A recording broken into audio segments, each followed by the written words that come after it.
रूहानियत विच शिष्य लई सतगुर ही उसदी जिंद जान ਅਤੇ ਜ਼ਿੰਦਗੀ ਦਾ ਮਕਸਦ ਹੁੰਦਾ ਹੈ। ਸਤਗੁਰ ਨੂੰ ਵੇਖ ਕੇ शिष्य ਦਾ ਦਿਨ ਚੜ੍ਹਦਾ ਹੈ। ਹਰ ਖੁਸ਼ੀ ਸਤਗੁਰ ਨਾਲ ਹੀ ਹੁੰਦੀ ਹੈ। ਸਤਗੁਰੂ ਨਾਲ ਪਤਝੜ ਹੀ ਬਹਾਰ ਹੁੰਦੀ ਹੈ। ਸਤਗੁਰ ਤੋਂ ਬਿਨਾ ਬਹਾਰ ਵੀ ਪਤਝੜ। ਸਤਗੁਰ ਤੋਂ ਇੱਕ ਪਲ ਦਾ ਵਿਛੋੜਾ ਕਲਯੁਗ ਹੁੰਦਾ ਹੈ। ਫਿਰ ਚੋਲਾ ਪੰਜ ਤੱਤਾਂ ਦਾ ਭੌਤਿਕ ਸਰੀਰ ਬਦਲਣਾ ਦੇ ਰੂਪ ਵਿੱਚ ਸਦੀਮੀ ਵਿਛੋੜਾ ਸ਼ਰਧਾਲੂਆਂ ਦੇ ਦਿਲ ਵਿੱਚ ਦੁੱਖਾਂ ਦਾ ਸਮੁੰਦਰ ਵਹਾ ਦਿੰਦਾ ਹੈ। ਪਰ रूहानियत ਦੇ ਇਸ ਇਤਿਹਾਸ ਵਿੱਚ ਇੱਕ ਵੱਡਾ ਚਮਤਕਾਰ ਪਰਉਪਕਾਰ ਵੇਖਣ ਨੂੰ ਮਿਲਿਆ, ਜਿਸ ਨੇ ਸਾਧ ਸੰਗਤ ਨੂੰ ਇੱਕ ਨਵੇਂ ਅਤੇ ਮਹਾਨ ਅਨੁਭਵ ਦਾ ਅਹਿਸਾਸ ਕਰਵਾਇਆ ਕਿ ਸਤਿਗੁਰੂ ਕਿਤੇ ਗਿਆ ਹੀ ਨਹੀਂ, ਉਹ ਹਰ ਪਲ ਅੰਗ ਸੰਗ ਹੈ। पूजनिक परम पिता शाह सतनाम जी महाराज ने महान परोपकार करके MSG ਦੇ ਰੂਪ ਵਿੱਚ ਸਾਧ ਸੰਗਤ ਦੇ ਦਿਲਾਂ ਵਿੱਚ ਅਜਿਹਾ ਨਿਵਾਸ ਕੀਤਾ ਕਿ ਸਤਿਗੁਰ ਤੋਂ ਦੂਰੀ ਰਹੀ ਹੀ ਨਹੀਂ। 1 2 3 ਦਾ ਸਵਾਲ ਨਹੀਂ ਬਚਿਆ। ਉਹੀ ਸਤਿਗੁਰ, ਉਹੀ ਨਜ਼ਾਰੇ, ਉਹੀ ਗੱਲਾਂ, ਉਹੀ ਰੂਹਾਨੀਅਤ ਸਮਝਾਉਣ ਦੇ ਤਰੀਕੇ।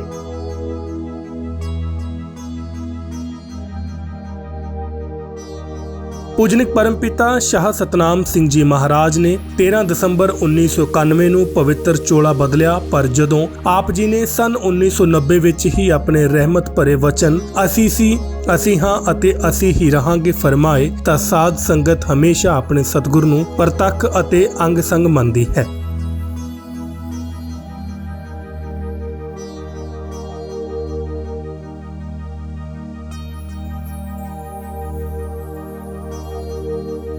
साध संगत ਦੇ ਪ੍ਰੇਮ ਵਿੱਚ ਰੱਤੀ ਪਰ ਫਰਕ ਨਹੀਂ ਆਇਆ। ਪੂਜਨਿਕ ਪਰਮ ਪਿਤਾ ਜੀ ਦੇ ਚਤਾਏ ਜੀਵ ਹੀ ਨਹੀਂ, ਸਗੋਂ ਪੂਜਨਿਕ ਬੇਪਰਵਾਹ ਸਾਈਂ ਸ਼ਾਹ ਮਸਤਾਨਾ ਜੀ ਮਹਾਰਾਜ ਦੇ ਚਤਾਏ ਹੋਏ ਜੀਵ ਵੀ ਕਹਿੰਦੇ ਹਨ ਕਿ ਸਾਨੂੰ ਤਾਂ ਪੂਜਨਿਕ ਹਜ਼ੂਰ ਪਿਤਾ ਜੀ ਚੋਂ ਪੂਜਨਿਕ ਸ਼ਾਹ ਮਸਤਾਨ ਜੀ ਮਹਾਰਾਜ ਜੀ ਮਿਲਦੇ ਹਨ।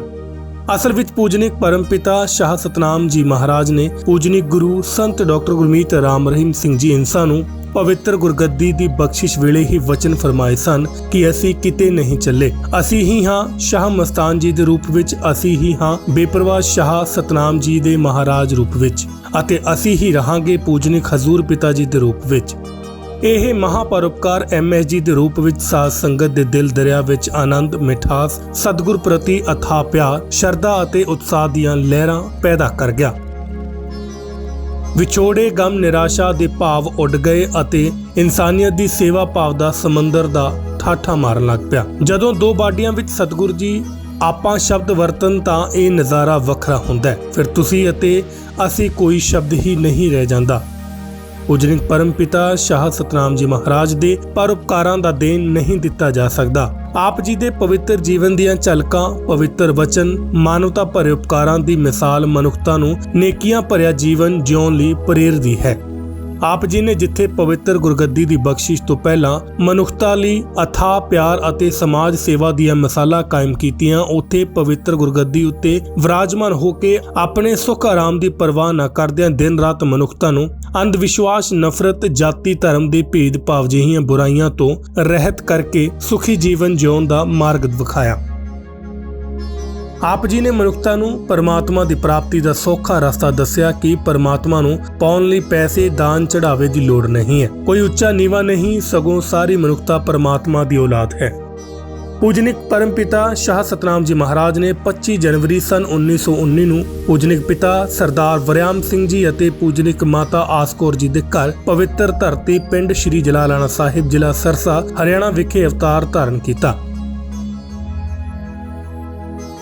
ਆਪ ਜੀ ਦੇ ਦਿਲ ਵਿੱਚ ਬਚਪਨ ਤੋਂ ਪ੍ਰਭੂ ਭਗਤੀ ਦਾ ਸਮੁੰਦਰ ਠਾਠਾ ਮਾਰਦਾ ਸੀ। ਸੱਚੇ ਰੂਹਾਨੀ ਗੁਰੂ ਦੀ ਖੋਜ ਕਰਦਿਆਂ ਆਪ ਜੀ ਨੂੰ ਪੂਜਨਿਕ ਸ਼ਾਹ ਮਸਤਾਨ ਜੀ ਮਹਾਰਾਜ ਦੇ ਚਰਨੀ ਲੱਗ ਗਏ।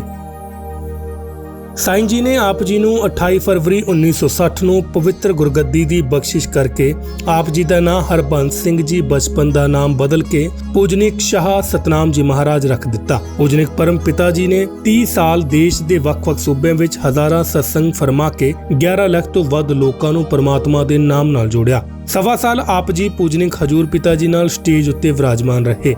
ਰੂਹਾਨੀਅਤ 'ਚ ਜ਼ਿਆਦਾਤਰ ਕਿਹਾ ਜਾਂਦਾ ਹੈ ਕਿ ਸਾਡੇ ਤੋਂ ਬਾਅਦ ਨਵੇਂ ਗੁਰੂ ਹੋਣਗੇ, ਪਰ ਪੂਜਨਿਕ ਪਰਮ ਪਿਤਾ ਜੀ ਨੇ ਉਸੇ ਦਿਨ ਤੋਂ ਹੀ ਸਾਧ ਸੰਗਤ ਦੀ ਸੰਭਾਲ ਦੀਆਂ तमाम ਜ਼ਿੰਮੇਦਾਰੀਆਂ ਅਤੇ ਨਾਮ ਸ਼ਬਦ ਦੇਣ ਦਾ ਅਧਿਕਾਰ ਪੂਜਨਿਕ ਹਜ਼ੂਰ ਪਿਤਾ ਜੀ ਨੂੰ ਬਖਸ਼ ਦਿੱਤਾ।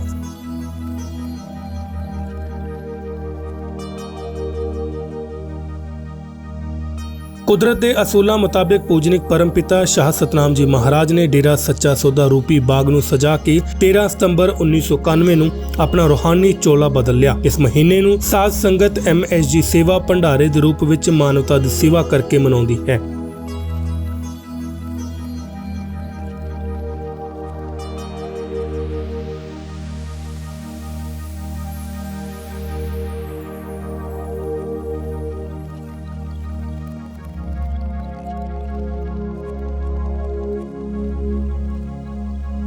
ਸ਼ਾਹ ਸਤਨਾਮ ਜੀ ਸ਼ਾਹ ਮਸਤਾਨ ਜੀ ਧਾਮ ਅਤੇ ਮਾਨਵਤਾ ਭਲਾਈ ਕੇਂਦਰ ਡੇਰਾ ਸੱਚਾ ਸੌਦਾ ਸਰਸਾ ਵਿਖੇ 12 ਤੋਂ 15 ਦਸੰਬਰ ਤੱਕ ਅੱਖਾਂ ਦਾ ਮੁਫਤ ਕੈਂਪ ਲਾਇਆ ਜਾ ਰਿਹਾ ਹੈ, ਜਿਸ ਵਿੱਚ ਹਜ਼ਾਰਾਂ ਲੋਕਾਂ ਦੀਆਂ ਅੱਖਾਂ ਦੀ ਜਾਂਚ ਹੋਵੇਗੀ। ਇਸ ਕੈਂਪ ਵਿੱਚ ਅੱਖਾਂ ਦੇ ਆਪਰੇਸ਼ਨ ਹੋਣਗੇ ਅਤੇ ਹਨੇਰੀ ਜ਼ਿੰਦਗੀਆਂ ਰੋਸ਼ਨ ਹੋਣਗੀਆਂ।